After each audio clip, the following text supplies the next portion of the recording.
Siapa sih yang nggak mau brand-nya masuk ke level cult ya? Ini adalah level tertinggi dari sebuah brand performance. Sayangnya nggak banyak brand yang udah sampai sana karena memang nggak gampang, sama sekali nggak gampang. Untungnya ada beberapa brand kategori yang ya kalau kalian di sana sih beruntung banget ya. Mereka punya peluang lebih besar untuk masuk ke sana karena karakternya dan mudah-mudahan, kita juga bisa ambil benang merahnya dari kategori-kategori ini kenapa sih mereka lebih gampang, terus habis itu kita bisa tiru untuk, dimasukin ke brand kita, untuk dijalani di brand kita bahkan walaupun kategorinya berbeda. Halo saya Ignatius Untung, selamat datang di marketing.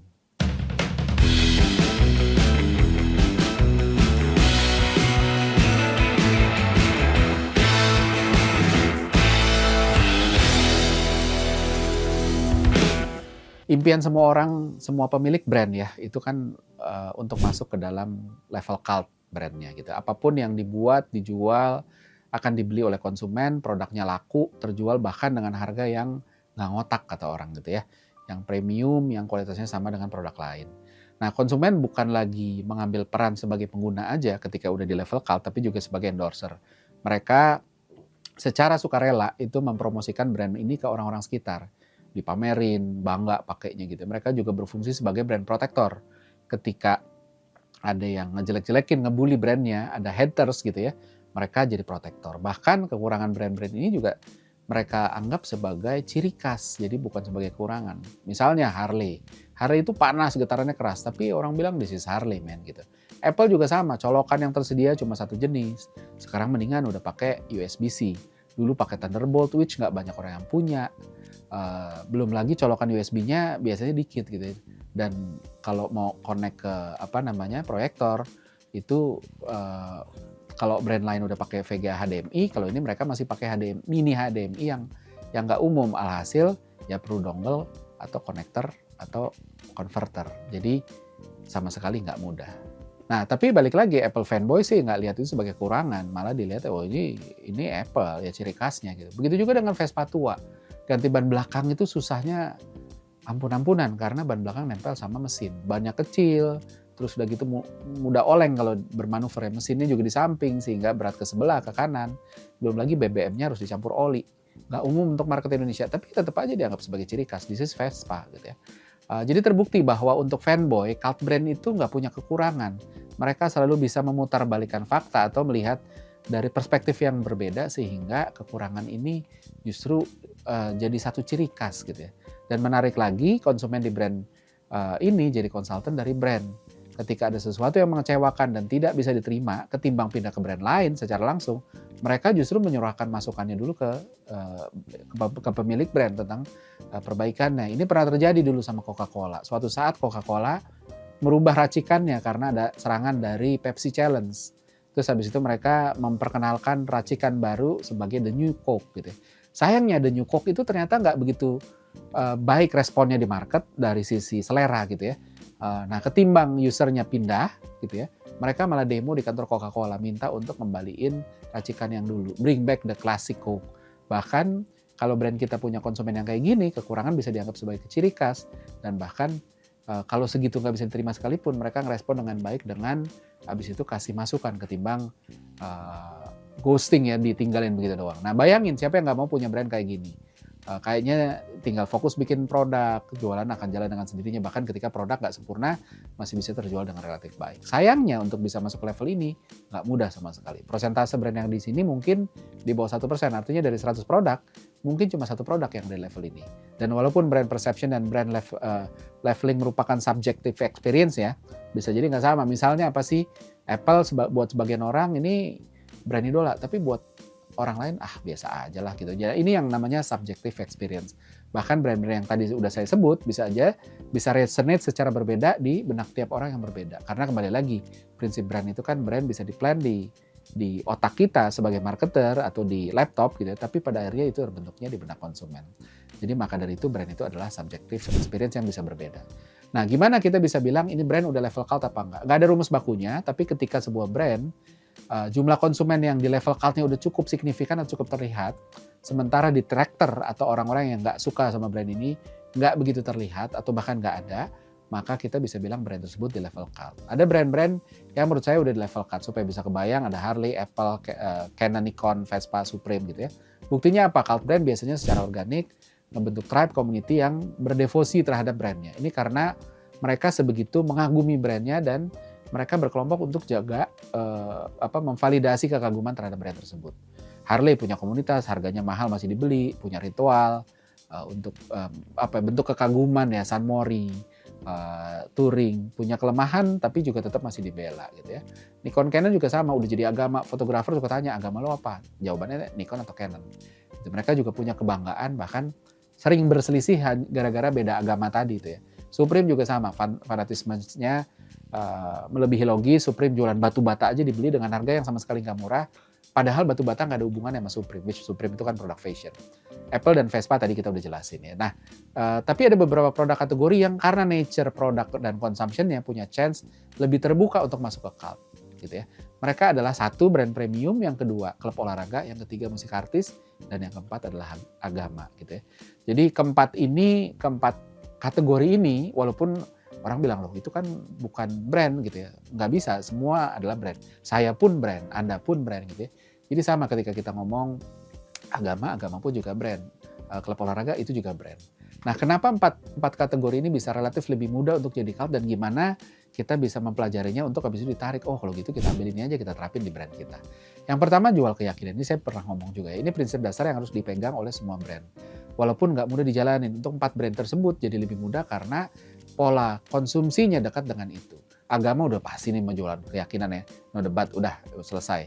Ketika jual keyakinan, dan keyakinan di agama itu kan bentuknya dogma. Terima aja, nggak usah dibantah benar apa salah, karena susah untuk ngeceknya. Jadi terima aja masalah keyakinan. Premium brand pun juga sama. Premium brand adalah brand yang paling besar marginnya. Modalnya berapa? Jauh lebih besar dari itu harga jualnya gitu ya. Semata-mata karena jual gengsi dan keyakinan. Yakin bahwa ini keren, dan makin yakin justru makin sah untuk merasa keren. Keren atau nggak keren itu kan nggak ada logisnya gitu ya. Coba aja lihat desain ikoniknya si LV yang bentuknya kayak checker flag ya, yang kotak-kotak itu. Dari dulu gitu-gitu aja. Nggak bosen apa gitu, desainnya juga nggak spesial menurut saya pribadi ya. Gampang ditiru. Terus kenapa bisa kasih kesan premium? Ya karena keyakinan tadi. Begitu juga dengan artis dan klub olahraga. Awalnya pakai biasa aja, tapi lama-lama makin dipelihara, makin terbentuk keyakinan. Coba ketika fans MU, Manchester United nggak menang-menang gitu ya, bahkan nggak masuk papan atas selama berapa tahun, lalu apakah fans berat MU meninggalkannya? Kan enggak, karena ini udah jadi keyakinan, yakin bahwa mereka akan menang dan ya ini sesuatu yang beda. Begitu juga dengan artis, suka atau nggak suka terhadap lagu itu juga ada faktor kebiasaan. Seberapa banyak lagu yang kita dengar sekali langsung suka? Enggak, kebanyakan itu diulang-ulang, terus habis itu pelan-pelan kita baru jadi bisa nerima, jadi kebiasaan, terus habis itu nerima dan diyakini untuk suka. Jadi PR pertama untuk brand kalau mau jadi cult adalah bangun keyakinan, karena keyakinan ini akan bikin brand dipilih dan dicintai tanpa syarat, melebihi hitung-hitungan logis. Walaupun ya ini nggak gampang ya. Kita juga lihat mata uang, termasuk misalnya kita ngomong Bitcoin. Bitcoin itu bisa dihargain setinggi itu karena keyakinan, karena konsensus terhadap keyakinan ini. Jadi gimana caranya kita bisa begitu. Yang kedua adalah karakter. Brand bisa di level cult ketika mereka udah bisa mengkapitalisasi rasa. Artinya keputusan pembelian dan loyalty konsumen bukan lagi soal ketahan di level logis saja, tapi di level perasaan. Ada salah satu cara untuk bisa menyentuh perasaan adalah dengan membangun karakter. Karakter adalah keunikan yang bisa nempel pada penawaran brand. Ini bukan tentang fitur unik, ini tentang personality. Kita belajar dari tokoh-tokoh dunia. Elon Musk, Steve Jobs, dilihat bukan sekedar karena kepintarannya, tapi karena karakternya. Gitu. Atau bahkan yang di Indonesia yang baru nih, Pak Purbaya, bukan cuma gara-gara kepintarannya, gitu. Bu Sri Mulyani juga nggak kalah pintarnya, tapi karakternya unik gitu ya, cowboy, blak-blakan, otentik gitu ya. Begitu juga dengan jurnalis, ada Najwa Shihab, ada Karni Ilyas, yang juga bukan yang paling jago, ada yang lebih jago dari dia atau ya sama jago setidaknya, tapi karakternya yang unik. Jadi brand juga harus bangun karakter. Itu hal yang di masa awal dianggap sebagai buang-buang waktu ya, ngapain bangun karakter buang-buang waktu gitu. Tapi begitu udah terbentuk, ini jadi sesuatu yang beda dan gak bisa dikopi. Bahkan ketika pesaing berusaha mengkopi, orang akan bilang ini kayak kok gayanya karakternya kayak si brand itu ya gitu ya. Nah, akhirnya jadi pagar gitu.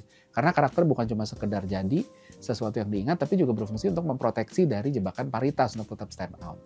Nah, 4 kategori brand tadi itu juga sama punya karakter. Premium brand itu udah pasti punya karakter. Karakternya jelas, makanya mereka bisa jual mahal. Artis musik sama, yang top itu ya karena punya karakter. Kalau di yang level dunia ya, ada Coldplay, Taylor Swift, Bruno Mars, Blackpink, Lady Gaga, semua punya karakter. Gitu. Klub olahraga kurang karakter gimana? Liverpool itu karakternya beda sama MU. MU juga punya karakternya sendiri. Dan klub olahraga yang di level ini jelas banget punya karakter. Agama apalagi, lihatlah di Indonesia ada berapa? 5 plus, ada 6 agama sekarang ya. Semuanya punya karakternya masing-masing gitu. Bahkan seseorang bisa ditebak agamanya dari lihat gerak-geriknya aja. Karena dari situ keluar karakternya.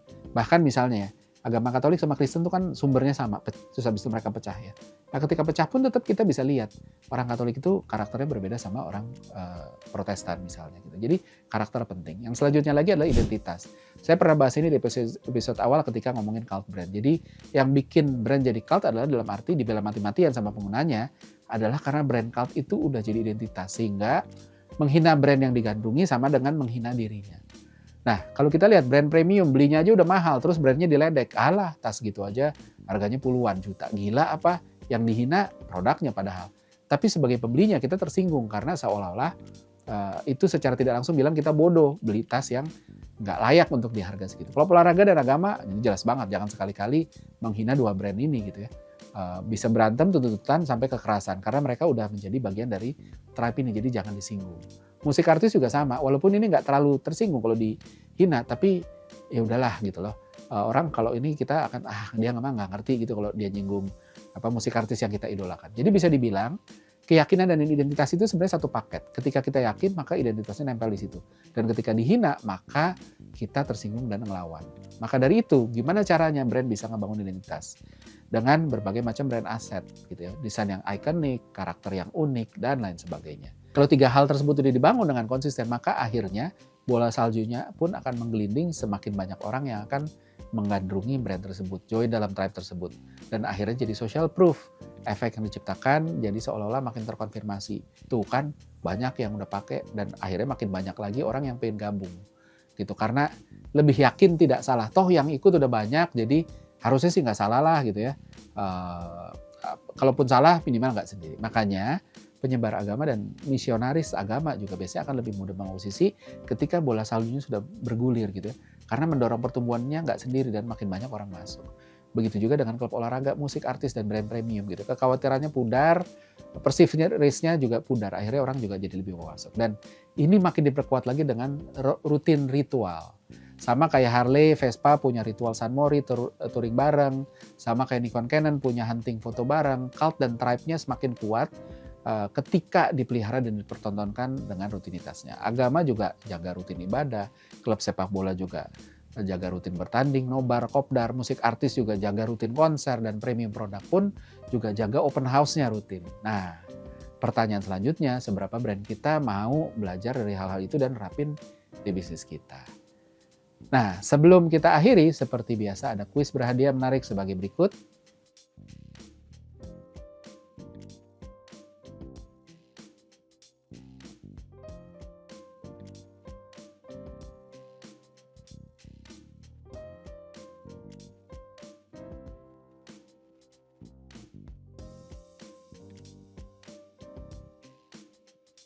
Dan pemenang dari episode kali ini bisa dilihat di episode selanjutnya. Maka dari itu saksikan marketing di Marketers TV dan jangan sungkan-sungkan kalau ada mau kasih usul, request, diskusi, konsultasi, tulis saja di komen.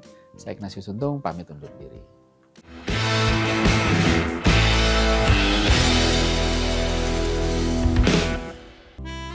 Gimana bahasannya, menarik bukan? Anyway, kalau ada yang punya ide atau request tentang apapun topik yang pingin dibahas dari perspektif behavioral science for marketing, komen di kolom komentar, nanti kita akan bahas. Dan jangan lupa subscribe Marketers TV dan nyalain loncengnya supaya nggak ketinggalan insight menarik seputar marketing dan bisnis.